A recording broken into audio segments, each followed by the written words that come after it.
Денеска е 14-ти ден откако владата донесе мерка со која забрани работа за сите угостителски локали.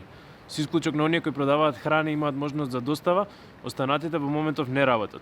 Киот на Вардар покрај градскиот трговски центар обично е препон со луѓе за време на работен ден.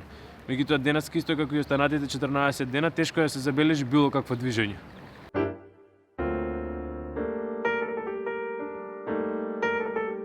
Ugostiteljskите lokali je вака между мајсо нарачки, а и нормално ништо слабо. Или вака помет. Не, сите се плашат.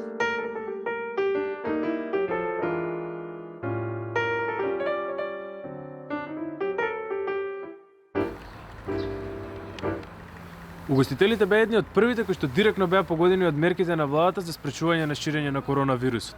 Прашањето кое што се поставува е сега е како овие бизниси кои што најчесто се мали, а поретко средни предпријатија ќе успеат да опстанат за време на оваа криза која што никој не знае колку долго ќе трае.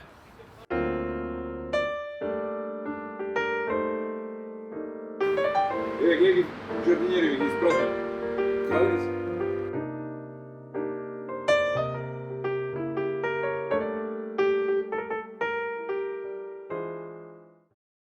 Угостителските здруженија не се задоволни од мерките кои што владата досега ги има донесено.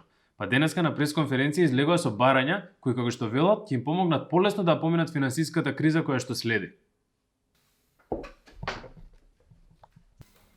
Загрозени се 29.000 вработени во угостителството, бараат помош од државата. Дел од предлог мерките за секторот за угостителство се следни: субвенционирање на минимална бруто плата за вработените во периодот додека траат превентивните мерки, одложување на наплата на даночни обврски и аконтации во наредните 6 месеци, замрзнување и репрограмирање на обврски по кредити и камати како и други доспеани обврски према банките до завршување на кризата.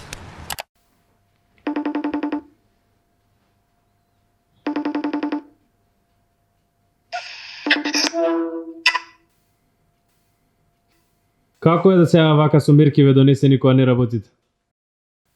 Тешко е, како не е тешко. Ама ајде да кажем кога си дел од така од еден систем, сите никој не искача, скоро никој не работи и мораш да почитуваш. Али тешко е како. Нема приходи, не се знае што ќе биде. Владава не искочи со некакви конкретни мерки.